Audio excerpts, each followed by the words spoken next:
오늘의 주요 뉴스입니다. 5월 초부터 코로나19 확진자의 격리 의무가 7일에서 5일로 단축될 전망입니다. 정부는 5월쯤 세계보건기구가 비상사태를 해제하면 코로나19의 감염병 재난위기경보 단계를 하향 조정하고 확진자 격리 의무도 7일에서 5일로 단축한다는 방침을 내놓았습니다. 코로나19 백신 기본 2회와 부스터샷 1회 접종까지 마쳤을 경우 추가 부스터샷은 고위험군에 한해서만 6개월에서 12개월마다 진행하면 된다고 세계보건기구 WHO가 권고했습니다. 이번 권고안은 백신 접종을 이미 마친 사람들이 N차 접종을 어느 범위까지 시행하면 좋을지에 대해 WHO가 내놓은 가이드라인입니다. 정부가 지난해 입원 환자 보호자의 PCR 검사 비용을 건강보험을 적용하기로 했지만 최대 10명의 검체를 한꺼번에 모아 검사하는 풀링 검사에만 적용되고 있습니다. 특히 풀링 검사 방식을 선택할지 말지는 병원 재량이어서 비급여 검사 비용 부담을 떠안는 보호자들이 많은 것으로 나타났습니다. 국내 바이오 기업이 근육이 수축해 뒤틀리는 근긴장 이상증의 치료제를 개발해 임상시험을 앞두고 있습니다. 이 치료제는 뇌에서 과도하게 분비돼 근긴장 이상증을 유발하는 세로토닌을 억제하는 방식으로 간편하게 먹는 알약으로 만들어졌습니다. 지난해 12월 운석에 부딪혀 파손된 러시아의 소유주 우주선이 국제우주정거장으로부터 우주인을 태우지 않은 상태로 지구에 귀환했습니다. 앞서 지난해 9월 러시아는 3명의 우주인을 소유주 우주선에 태워서 국제우주정거장에 보냈으며 우주정거장에 남은 우주인들의 임무는 오는 9월까지로 연장됐습니다.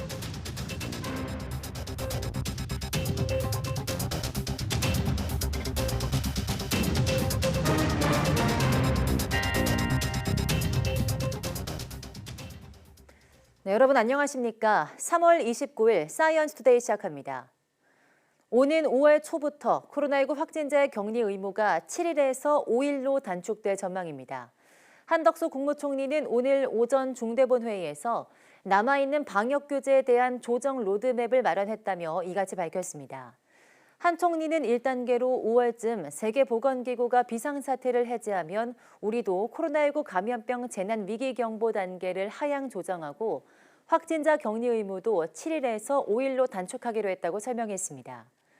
감염병 위기 단계가 하향 조치되면 확진자 감시 체계도 전수 감시가 아니라 표본 감시로 바뀌는데 다만 어르신 등 건강 취약계층에 대한 보호 체계는 계속 유지됩니다.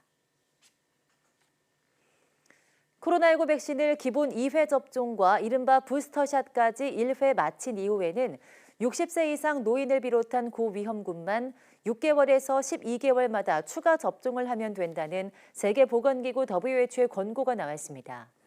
WHO는 현지 시간 28일 보도자료를 통해서 백신 접종을 위한 전문가 자문그룹의 검토를 거쳐 이 같은 권고안을 제시한다고 밝혔습니다. 이번 권고안은 백신 접종을 이미 마친 사람들도 많아진 상황에서 추가 감염을 막기 위한 이른바 N차 접종은 어느 범위까지 시행하면 좋을지를 두고 WHO가 제시한 적정선입니다. WHO는 홍역 백신 등 어린이들이 맞아야 하는 필수 백신보다 코로나19 백신이 접종 시 얻게 되는 이익이 상대적으로 훨씬 낮다고 지적하기도 했습니다.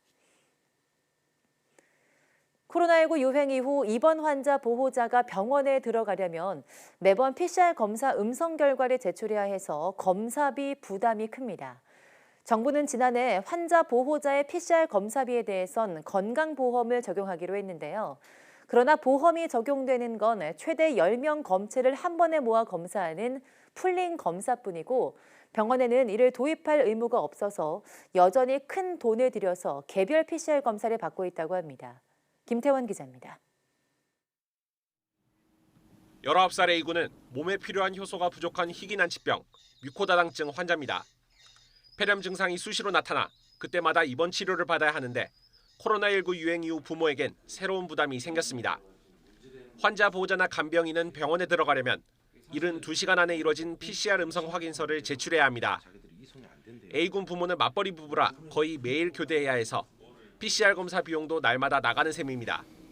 최근 들어와서 6개월 동안 병원비가 예를 들어 한 2천만 원 가량 되지 않을까 싶습니다.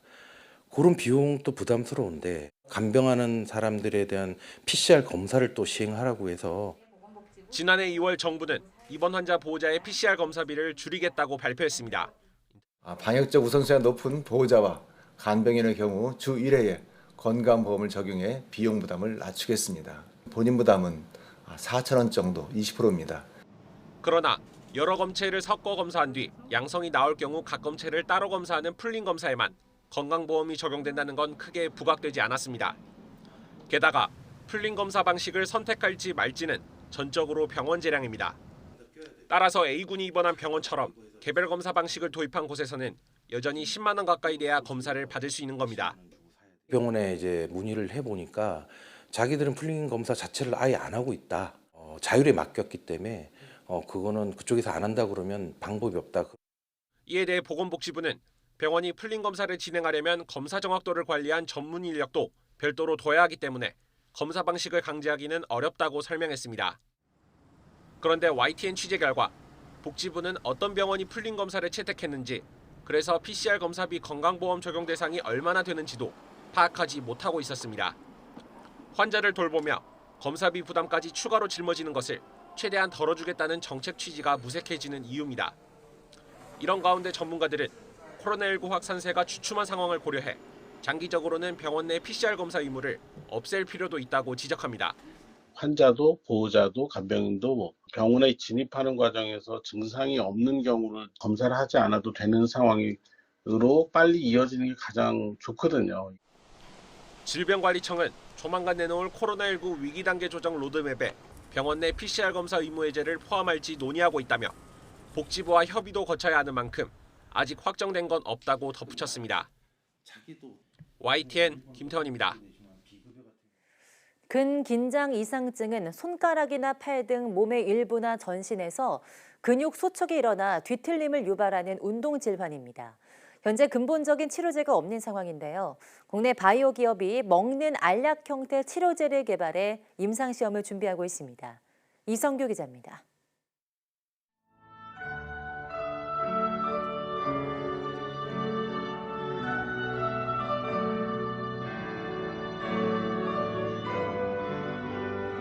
아름다운 피아노 선율의 주인공은 83세 피아니스트 주앙 카를로스 마틴. 7, 80년대 세계적인 피아니스트로 주목받던 마틴은 손가락 근육이 잘 안 듣는 근긴장 이상증을 앓아 음악을 접었지만 최근 특수 장갑에 힘입어 60년 만에 카네기홀에 다시 섰습니다. 마틴은 비록 특수 장갑을 차고 피아노를 연주했지만 앞으로는 먹는 약으로 이 병을 치료할 길이 열릴 수도 있을 것으로 보입니다. 근긴장 이상증은 지속적인 근육 수축으로 신체 일부가 꼬이고 뒤틀리는 병으로 아직 근본적인 치료제가 없는 실정입니다.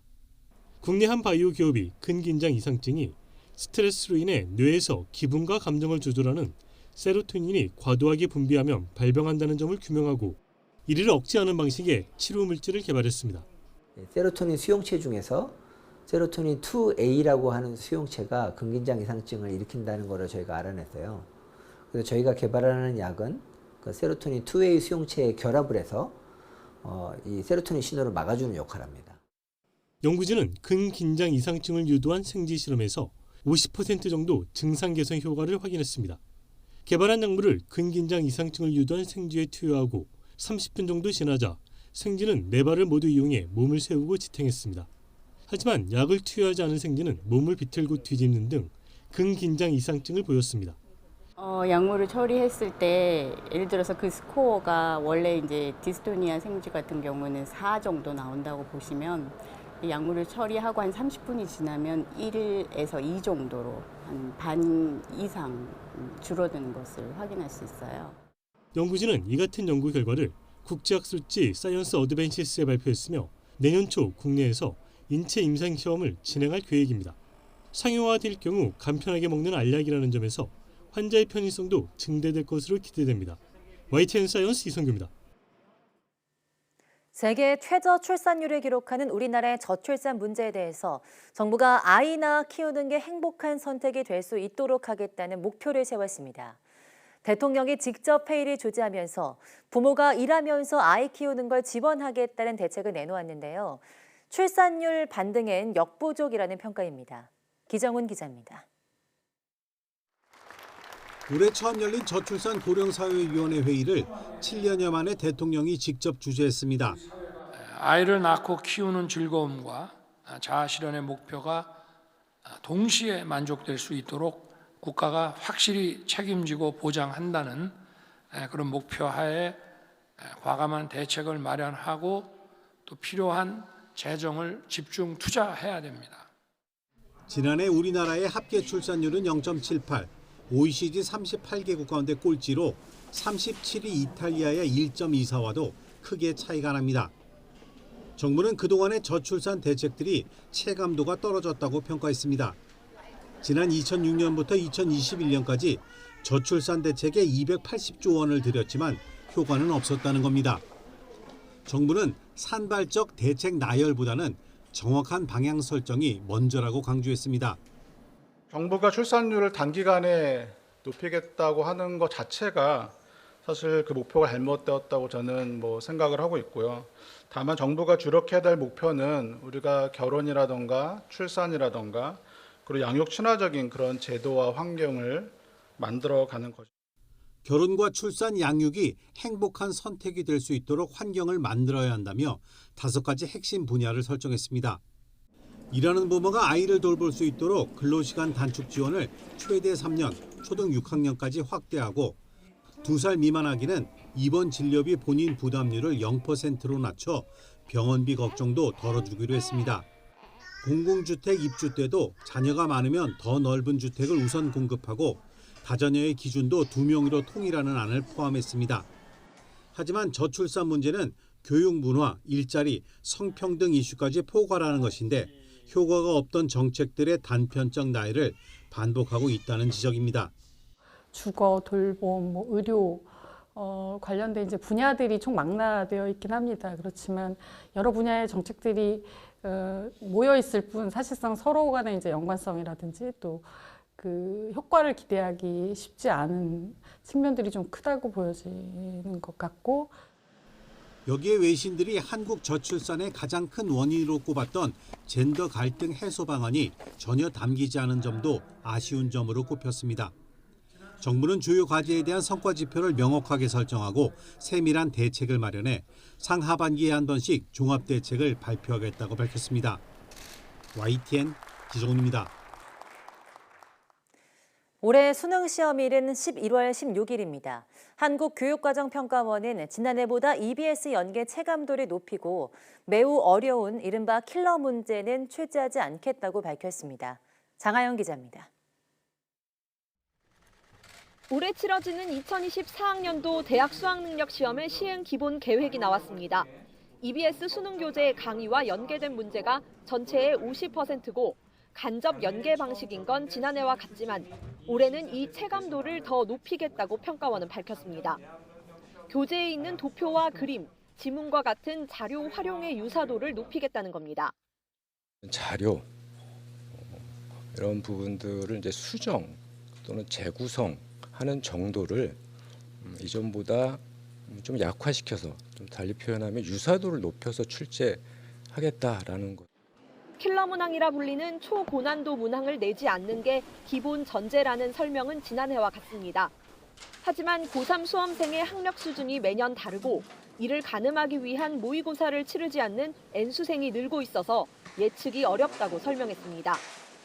문이과 통합수능 3년차, 선택 과목별 유불리에 따른 이과생의 문과 침공 현상도 고려 대상입니다.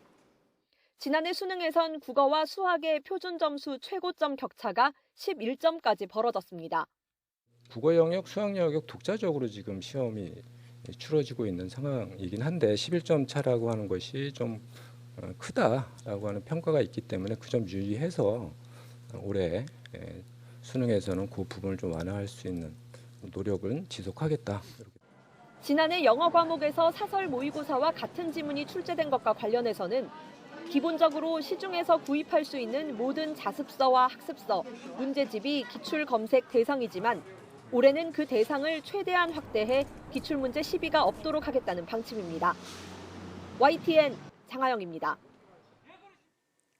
경찰이 다음 달부터 차량 뒷면에 부착된 번호판을 촬영할 수 있는 후면 무인 교통단속 장비를 이용해서 속도와 신호 위반 단속에 나섭니다.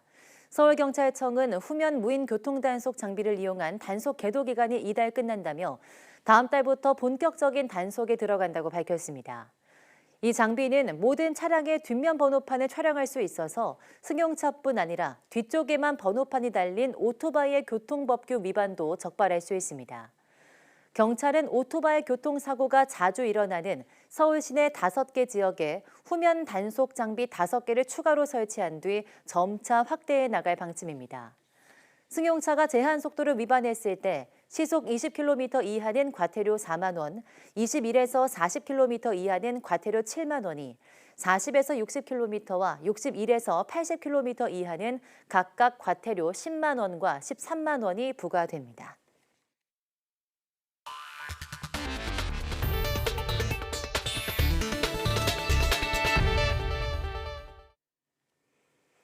지난해 12월 우주에서 운석에 부딪혀 냉각수가 유출되는 등의 손상이 발생한 러시아 우주선이 국제우주정거장에서 분리돼 우주인이 타지 않은 무인 상태로 지구 귀환에 성공했습니다. 러시아 연방우주국은 현지 시간 28일 오후 소유주 MS-22의 지구 착륙 장면을 온라인으로 생중계했습니다. 착륙 지점은 러시아 바이코노르 우주기지에서 수백 킬로미터 떨어진 카자흐스탄 제즈카지간 지역의 초원이었습니다. 해당 우주선은 지난해 9월 우주인 3명을 태우고 국제우주정거장 ISS에 도착했고 작업 수행 뒤 이달 중 지구로 돌아올 예정이었지만 우주선이 운석에 부딪혀 냉각수가 유출되면서 계획에 차질이 생겼습니다. 챗 GPT와 같은 생성형 인공지능의 등장으로 영향을 가장 많이 받을 직업으로 회계사와 수학자, 통역사, 작가 등이 꼽혔습니다. 월스트리트 저널은 챗 GPT 개발사와 펜실베이니아대 연구진의 연구 결과 회계사를 비롯한 미국 전체 노동자의 19%가 AI 기술 도움으로 업무의 절반 이상을 지금보다 훨씬 빠르게 마칠 수 있을 것이라며 이같이 보도했습니다. 연구진은 AI 기술이 통역은 물론 창의적 글쓰기와 컴퓨터 코드 생성 등의 작업에 탁월한 성과를 보였고 홍보 전문가와 법원 속기사 등도 챗 GPT 기술에 많이 노출된 직업으로 꼽혔습니다. 반면 즉석요리 전문 셰프와 오토바이 정비공, 석유, 가스, 자벽부 등의 직업은 AI 영향을 거의 받지 않는 것으로 나타났습니다. 다음 달부터 적용될 전기와 도시가스 요금이 이번 주 후반에 발표될 예정입니다. 한전과 가스공사의 적자 규모가 커서 오르긴 오를 텐데 인상폭을 놓고 막판 조율이 이루어지고 있습니다. 보도에 박홍구 기자입니다. 2분기에 적용할 전기와 가스 요금을 얼마나 올릴지를 놓고 물가당국인 기획재정부와 에너지당국인 산업부가 논의를 진행하고 있습니다. 한전은 지난 16일, 가스공사는 17일에 인상안을 산업부에 제출했는데 아직 결론이 나지 않은 것입니다. 산업부는 한전과 가스공사의 부실을 덜어내려면 인상 시기를 앞당겨야 한다는 입장인 반면 기재부는 공공요금 인상이 물가 상승으로 이어질 것을 우려해 속도 조절론을 내세우고 있습니다. 전기요금은 올해 1분기에도 1kW당 13.1원이 올라 역대 최대 인상폭을 기록했지만 전기는 여전히 팔면 팔수록 손해입니다. 지난 1월 한전의 전력 구입 단가는 1kW에 162.59원인데 비해 판매 단가는 147원으로 집계됐기 때문입니다. 산업부의 올해 인상 목표액 51.6원을 고려하면 2분기 요금 인상폭이 적어도 1분기만큼은 돼야 한다는 주장이 나오고 있습니다. 작년에 한전의 적자 32조 6천억은 지금 그대로 살아있는 거고 올해도 지금 1, 2, 3월에 여전히 적자인데요. 1, 2, 3월에 적자를 털어내고 또 앞으로 적자가 발생하지 않으려면 50원 정도 올라야 되는 거죠. 1분기에 동결됐던 가스요금도 인상이 예상됩니다. 날씨가 따뜻해지며 난방 수요가 줄어 가격을 올리더라도 요금 부담이 크지 않을 수 있기 때문입니다.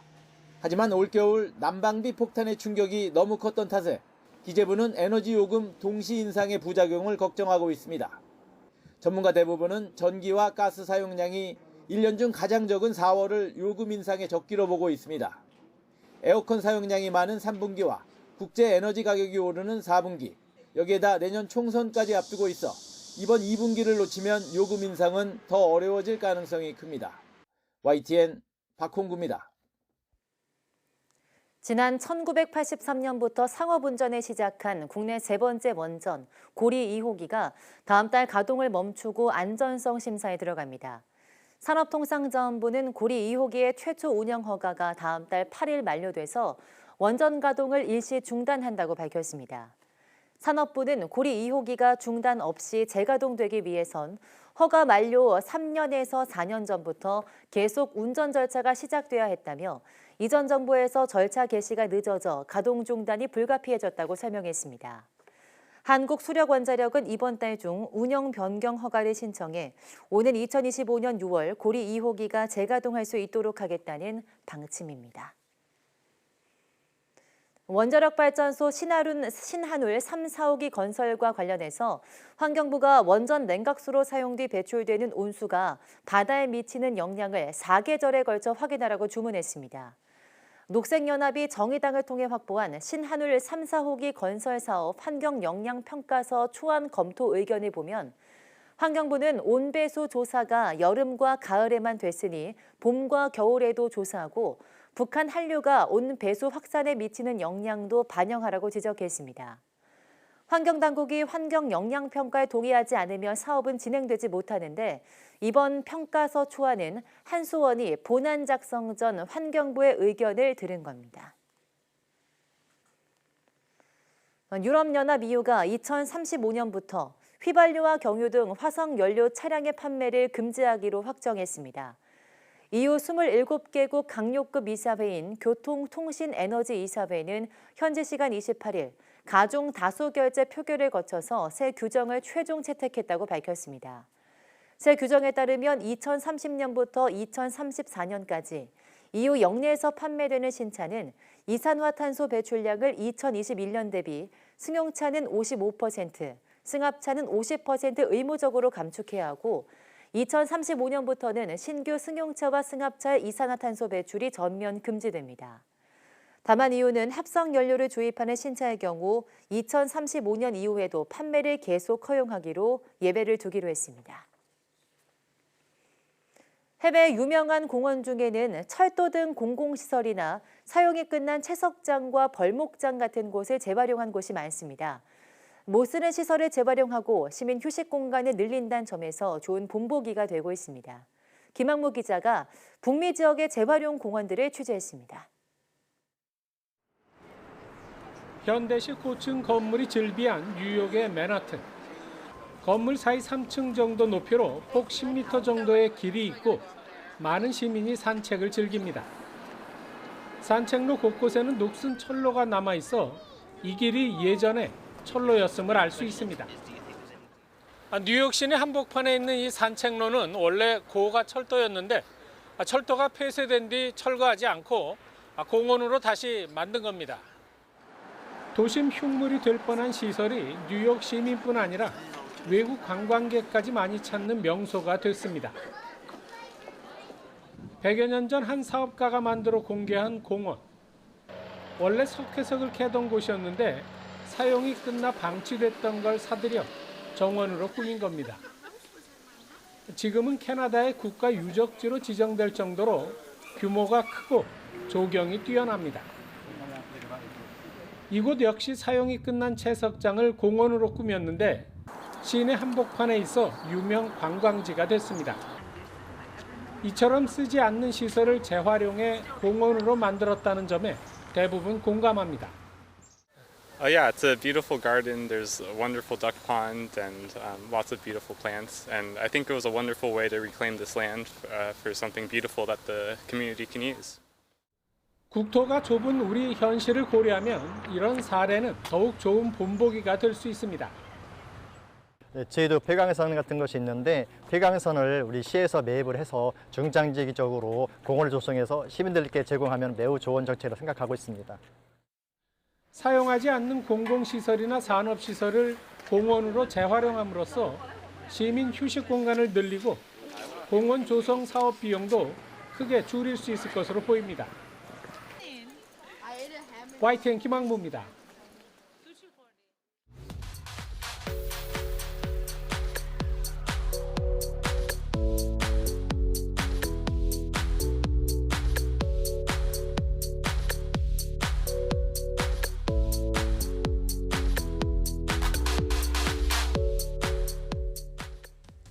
김밥이나 초콜릿의 포장지, 또 과자 봉지 등 많은 식품을 포장하는 용도로 알루미늄이 자주 사용되는데요. 알루미늄은 열 전도율이 높아서 식품에 생긴 열을 밖으로 빨리 전달해 식품의 변질을 막아준다고 합니다. 하지만 주의해야 할 점도 있다고 하는데요. 오늘 오후 사이언스데이 과톡에서 알루미늄의 특성부터 잘 사용하는 방법까지 모두 알려드리겠습니다. 많은 시청 바랍니다. 함께해 주신 여러분 고맙습니다.